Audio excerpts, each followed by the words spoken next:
Good afternoon, everyone. I'd like to direct your attention to a very encouraging graph regarding test results. It'll be over my shoulder and hopefully on the screen for those of you watching on television. As this chart shows, the United States has to date completed 7.5 million coronavirus tests. It's an extraordinary number. And as you can see, the United States leads the world in testing. This graph is no accident. In fact, this graph is a testament to American innovation, including the work of the Trump administration. For example, the FDA has issued over 70 emergency use authorizations to expand testing capacity. To accelerate the development of therapeutics and vaccines, there are nearly 80 clinical trials ongoing with an additional 30 clinical trials expected. This graph is also a testament to the American people, who have been, and it's no exaggeration, American warriors, as they've followed social distancing guidelines and taken steps to ensure that the health and safety of our vulnerable populations is protected. Finally, I would like to note that this graph indicates that the U.S. has conducted double the number of tests conducted in other countries.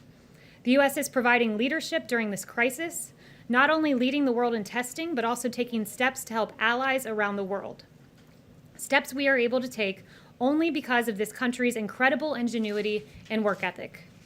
As you're well aware, President Trump has consistently sided with the experts and has always prioritized the health and safety of the American people. This includes issuing guidance that meant hard-working Americans had to stay home, social distance, and slow the spread of the virus.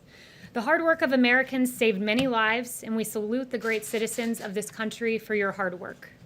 As Americans across the country stayed home and businesses temporarily shut their doors, President Trump ensured American employees and employers would receive the help that they needed.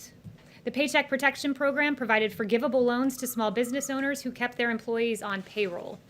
To date, 2.3 million small business loans have been processed, with the average loan being $76,000, in other words, meaning that the small businesses that needed the help the most got it. I would remind everyone that of the 1.6 million loans given out in the first tranche of spending, 1 million of those went to businesses with 10 or fewer employees, so it truly has gone to those who need it most.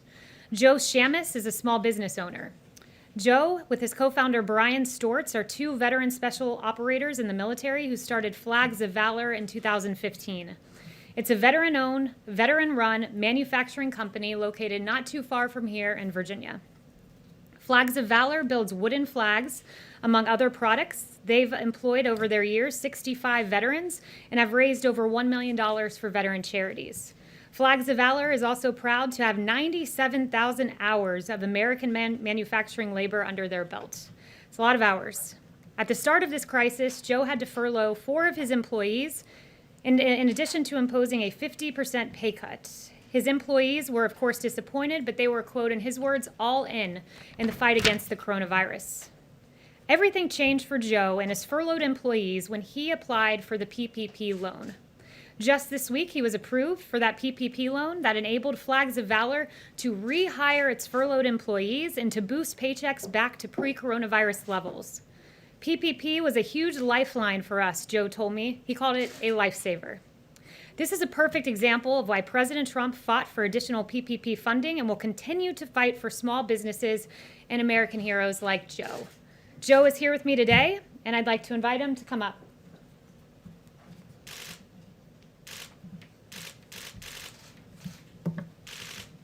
Joe, thank you so much for your service. Thank you for all the great work you've done for our veterans and being a veteran yourself. I wanted to see if you'd take to the podium for a minute or two and share your message of hope with the American people. I'd love to. Thank you, Kayleigh, and thank you, President Trump, for allowing me to be here today. I've got a couple props. This is examples of one of our products that we make, and here's another one. This one my son, Gabriel, made. And when you talk about hope and what's going on, it's a challenging time for small business. We lost 2/3 of our revenue like that, gone. And so trying to get that back, when you think about a small business that generally is running maybe a 10 to 20% profit margin, 2/3 is a killer. And so when you think about the Paycheck Protection Program, the 2 biggest fixed costs for most businesses is people and property. And that's exactly what the PPP focused on. So for us, it was a lifesaver. It was an absolute game changer. We went from trying to figure out how we were going to limit our cash burn every single day to stay alive as long as we could with as many people as we could to finally bring them back. And when you have to furlough someone, I'm telling you, it is one of the worst things you can do because you're talking about family. These are people, these are their wives, their husbands, their children. They're a part of your ethos. And so what we've experienced has been challenging, sure, but when there hasn't been all the revenue, there's been people helping other people. And the way we approached it was, how can we be better? How can we exit COVID-19 a better version of ourselves? How can we innovate? And so we saw people like the U.S. Chamber of Commerce, the SBA step in. We saw our partners at Under Armour step in. We saw innovation. You see companies making respirator masks. You see all kinds of stuff going on. And we created the flag build kit because families were at home with their kids. They didn't know what to do with their children. And we believe this is our nation's family crest. So what better thing than allow families to build American flags together and talk about that and what it means. And then we started a twice-a-day daily pledge at 9 a.m. in the morning on the East Coast and again at 9 a.m. on the West Coast. Every day we've got thousands of kids and their families joining us to say the Pledge of Allegiance. It's phenomenal. And all that's happening by people coming together, by people thinking and innovating.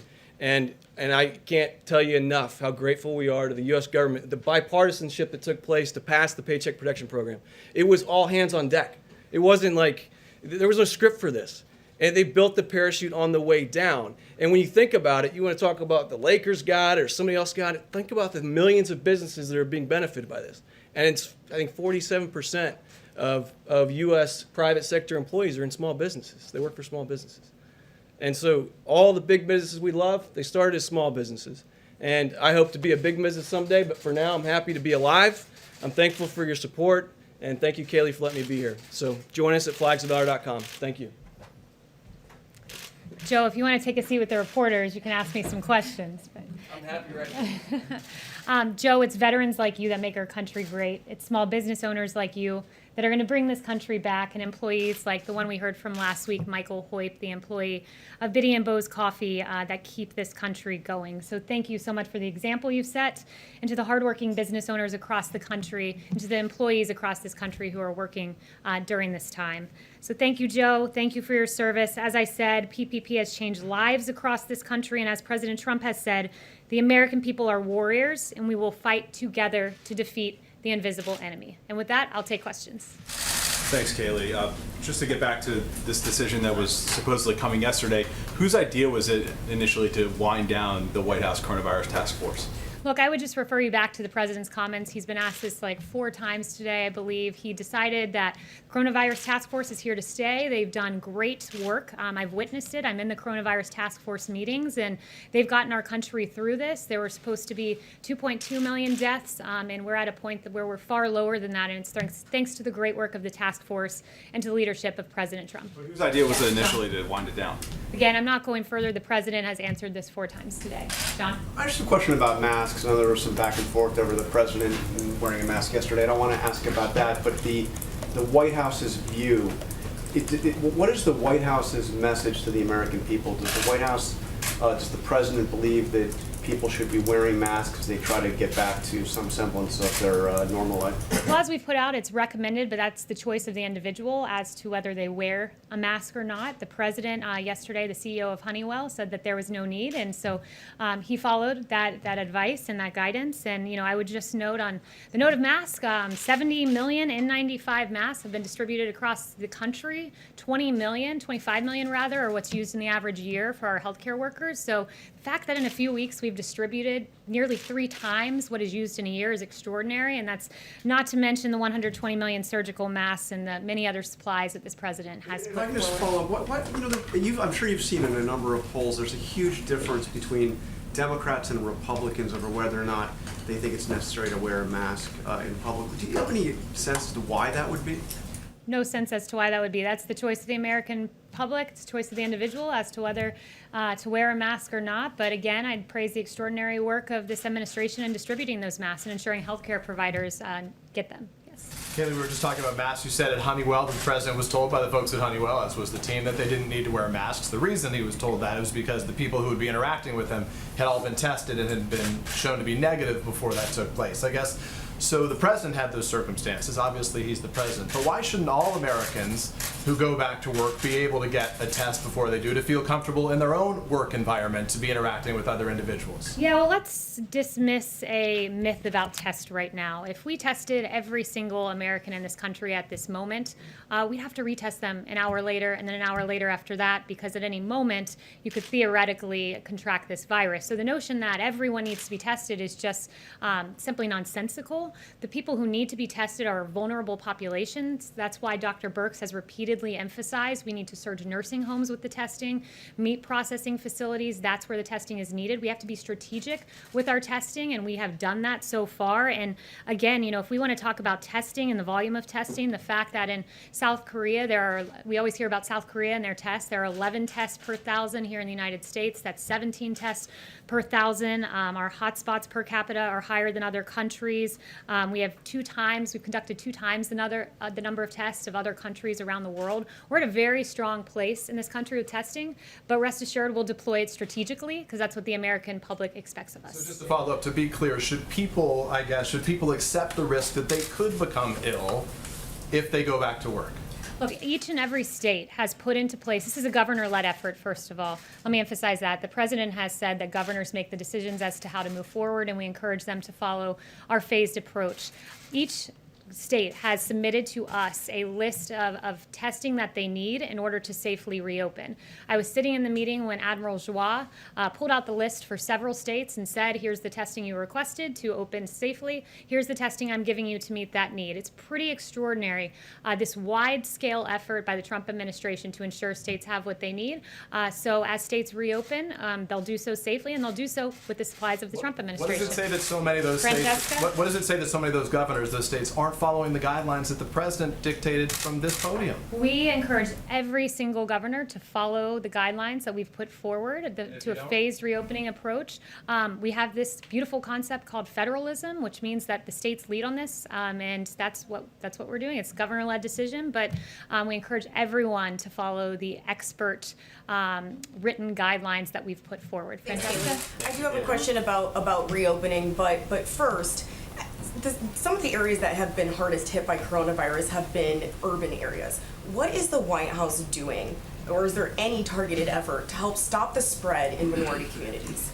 Yeah, it's a very important question because we know that some of our underserved communities are hit most by the coronavirus. Absolutely, we've done quite a bit. Invested, first of all, $1.4 billion into our nation's 13,000 community centers. That ensures that 28 million people living in medically underserved areas receive funding. Also, that announcement I had for you last week about hospital funding, $2 billion of that was geared towards specifically ensuring that men and women in underserved communities and those hospitals got that money.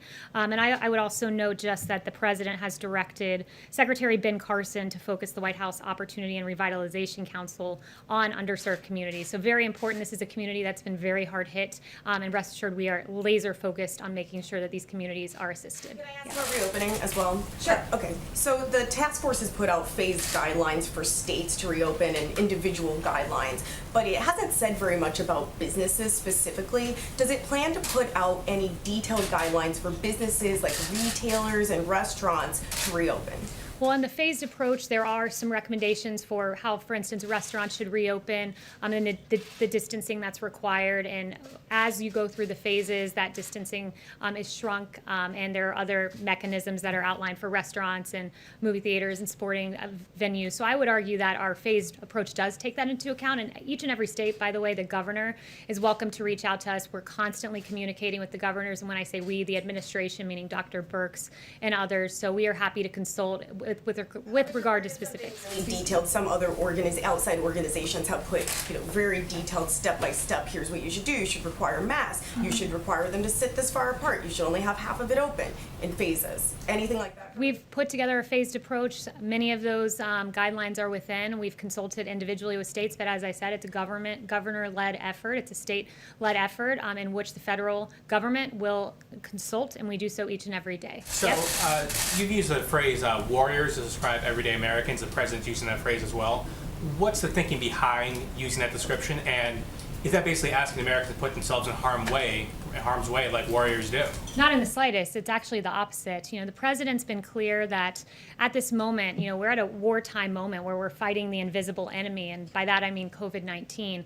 And on the contrary, the notion that the American people are warriors, they're warriors because they've stayed home. They're warriors because they've social distanced. They're warriors because this mitigation effort is something that could only be done by the American people coming together and making really hard sacrifices. And the American public has done that, and we salute each of you around the country that have listened to these guidelines. I know it's been difficult. I know it's been hard, but it's because of you that we're at this place where we can reopen the country. To be clear, that's the opposite of what the president says, specifically because he says Americans must be warriors to reopen the economy. You're saying they've already been warriors by staying home. We're saying the exact same thing. The president says they're warriors to reopen because guess what? In order to get to reopening, you have to social distance. You had to put it together, those very hard choices that allowed us to get to a point where we have one of the lowest mortality rates in the world, and that's because of the American people. So it took the American people being warriors to get us to the point of reopening. Blake. Thanks, Kayleigh. I want to ask you about best practices, but first on China and some of the comments that the president made in the Oval Office. He said that there will be a report coming out next week, 10 days or so, as to whether or not they're living up to the deal China is. As it stands, though, right now, at this moment, how does the White House view the U.S. relationship with China right now? Right now, it's a relationship of disappointment and frustration because the president has said how frustrated he is that some of the decisions of China put American lives at risk. I'll share just a few that China, for instance, did not share the genetic sequence until after a professor in Shanghai did so on his own. And after that genetic sequence was shared, the next day the lab was shut down for, quote, rectification. The World Health Organization slow-walked information on human-to-human transmission that was not adequately provided by China. China didn't let U.S. investigators in. And look, those decisions put American lives at risk, and the president is certainly not happy about that. And as the president said, you'll be hearing more about that next week. Business partners? Sorry? Maybe trusted business partners? Look, the president has worked with China and stood up to China and got the Phase 1 China deal, a huge win, $250 billion. The president managed to get that done, and the president appreciates that China got us to that point of the Phase 1 China deal. So, I'll leave it to the president as to how we move forward, and I certainly won't get ahead of him on that. Best practices, we heard the president say, as it relates to schools, that he wants to see schools open, but maybe teachers who are older than 60 not necessarily come back into the classroom. When you talk about reopening the economy, reopening the country again, there's a lot of people out there wondering, well, my school-aged child, should they come back into contact with a family member who might be older than 60 per se? What is the White House advice on that and families who are all over the country saying, is it time to meet up again? Well, the president and the task force have been clear that vulnerable Americans, our senior citizens, need to shelter in place, and they need to take extra measures of precaution because, as we know, they've been disproportionately affected by the coronavirus. So I certainly would include the senior community to continue to follow the guidelines we've put forward. Yes. Thank you. Dr. Birx has mentioned an influx of asymptomatic coronavirus cases. Without more widespread testing, how do you get a handle on something like that, and how do you keep people without symptoms from spreading the disease around the country? Yeah, so it's an important question. We get information on asymptomatic spread when we test in the meat processing facilities and other facilities. Again, we can just test strategically, and it's important that once we test and we find an example of someone who has coronavirus, that we can contact trace and ensure that it's not spread to other members of the community. So contact tracing is an important measure, and we're testing strategically and in line with governors. John. What's the process, Kayleigh, for the distribution and access to remdesivir? Yeah, remdesivir is a great example of innovation in this country. I would note that remdesivir is a drug that the president mentioned quite often, and as it turns out, there's a lot of hope and a lot of promise when it comes to remdesivir. Gilead chairman announced last week, and CEO Daniel O'Day announced that they would be donating 1.5 million vials of remdesivir and working with the federal government to distribute to patients across the nation. So this will get out there, and we thank Gilead for the great work they've done and for giving these 1.5 million vials, which will help a lot of Americans around the country. But what's the process for distributing it and giving access to patients? I don't have any information on that as of now, but once I get that, I can share that with you. Yes. Thanks, Kayleigh. The president said yesterday he does not want Dr. Fauci testifying before the House because it's filled with Trump haters. How is that consistent with oversight and transparency? Well, first of all, what the president noted was specific to the House. It's important to note that Dr. Fauci will be testifying before the Senate, which means he will be fielding questions from both Democrats and Republicans. The House, however, and specifically Chairwoman Nita Lowey's committee, did not act in good faith. Mark Meadows had 3 calls with Chairwoman Nita Lowey 3 nights ago when she called to ask if Dr. Fauci could testify before a subcommittee hearing. And Chief of Staff Mark Meadows has made clear he wants to make the best use he can of the task force members' time. Of course, they're working hard to save American lives, so that's very important. So to that end, he said in the 3 phone calls, what is the purpose of this hearing? Can you give me the subject matter? And Lowey was unable to tell the Chief of Staff what the subject matter was. The last phone call they had was at 10:46 p.m. on that evening, and Lowey agreed to follow up in the morning with details. Those details were never received. Instead, we got a press release. So that's what we call a publicity stunt. We encourage the House to act in good faith, much like the Senate did. And as I noted, Dr. Fauci will be speaking in a week and a half before the Senate, so the notion that he's being blocked is just farcical. Let me ask you just one other topic? Someone I haven't heard from, back there. Does the president have doubts about the way the death toll is being calculated? Does he think perhaps the true toll is lower? So the president answered this, and he said no, just a few moments ago in the Oval Office. On the mortality rate, I would note, as I noted just a few moments ago, we have one of the lowest in the world mortality rates. It's because of the hard work of the American people. Our mortality rate, is currently 218 per million. You compare that to Spain's at 548 per million, Italy at 485 per million. This country is in a place where, because of the work of the American people, we have escaped that 2.2 million number because of the extraordinary social distancing effort put in place by the American people. Yeah, way in the back. Thank you. The president has said many times that he's received praise in phone calls with foreign leaders because of this administration's response to the coronavirus outbreak. Who exactly are those heads of state and heads of government who are praising this administration for its response? Well, I won't reveal any contents of his private conversations with world leaders, but I will certainly share some of the very public comments from Democrat governors like Gavin Newsom, who said every single direct request that President Trump, that he was given, President Trump was capable of meeting. He has met them. Governor Phil Murphy, Democrat from New Jersey, the president knows New Jersey. He and his team have been extremely responsive in our hour of need, whether it was ventilators. We got a huge amount of supplies to test, and of course, I love the ones from Governor Andrew Cuomo, who praised this administration's response as phenomenal, saying he's delivered for New York. The Army Corps of Engineers, we built thousands of beds. He sent the Navy ship Comfort to New York. He has delivered for New York. President Trump has delivered for this nation. Thanks, Kayleigh. The president was talking earlier about Dr. Bright being a disgruntled employee. One of the allegations in that whistleblower complaint is that in January, when there was still a huge shortage of N95 masks, that he had been in contact with a company that was offering up to 1 million of those masks, and he couldn't get anybody at HHS willing to engage with that company, which then subsequently exported 1 million N95s to China. Is that something that you're looking into or concerned about? Look, on issues of Dr. Bright, I'd refer you to HHS. I'm not going to get involved with the personnel issues or the substance of that complaint, but I will once again note, you mentioned masks, 70 million plus delivered, and again, that's 3 times the amount used by healthcare providers in any given year. So we've done a rather good job when it comes to supplies. Back to the question about teachers and what the president said earlier about keeping those who are 60 or older out of the classroom. What is the message to older Americans? Should they not do anything, not leave their homes until there is a vaccine? Or what would the president have them do if they're not allowed to teach because of their age? Well, our task force has said that vulnerable communities like our seniors should shelter in place.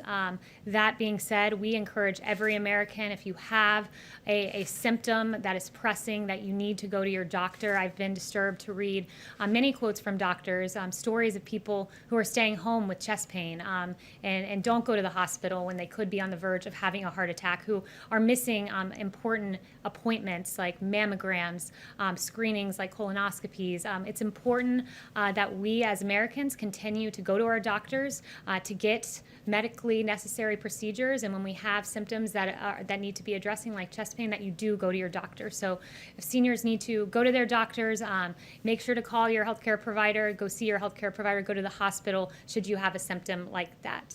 Chanel? Thank you, Secretary McEnany. Going back to a topic about the House, in a separate chamber, Acting DNI Rick Grinnell has stated this week that he is prepared to release about 6,000 pages worth of transcripts relating to Adam Schiff's probe.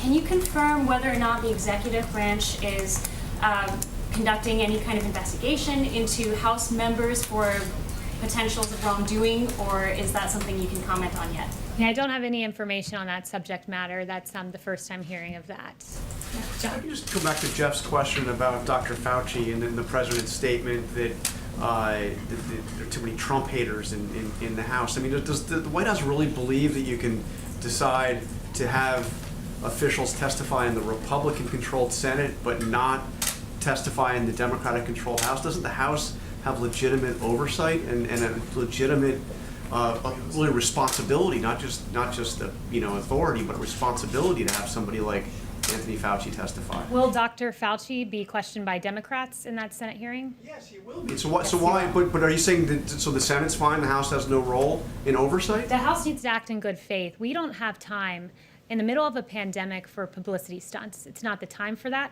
It's not the place for that. In the course of 3 phone calls, you should be able to give the subject matter to ensure it's the best use of Dr. Fauci's time. As you yourself noted, in the Republican-controlled Senate, Dr. Fauci will indeed be asked questions by Democrats. Is the subject matter a mystery? I mean, Jeff? Kayleigh, in a previous life, before you were press secretary, you worked for the campaign, and you made a comment, I believe, on Fox, in which you said President Trump will not allow the coronavirus to come to this country. Given what has happened since then, obviously, would you like to take that back? Well, first let me note, I was asked a question on Fox Business about the President's travel restrictions. I noted what was the intent behind those travel restrictions, which is we will not see the coronavirus come here. We will not see terrorism come here, referring to an earlier set of travel restrictions. I guess I would turn the question back on the media and ask similar questions. Does Vox want to take back that they proclaimed that the coronavirus would not be a deadly pandemic? Does the Washington Post want to take back that they told Americans to get a grip, the flu is bigger than the coronavirus? Does the Washington Post likewise want to take back that our brains are causing us to exaggerate the threat of the coronavirus? Does the New York Times want to take back that fear of the virus may be spreading faster than the virus itself? Does NPR want to take back that the flu was a much bigger threat than the coronavirus? And finally, once again, the Washington Post, would they like to take back that the government should not respond aggressively to the coronavirus? I'll leave you with those questions, and maybe you'll have some answers in a few days. Yep. Kayleigh, Thank you very much. you 怎么又晚了？这诊所太远了，这里多开几间就好了。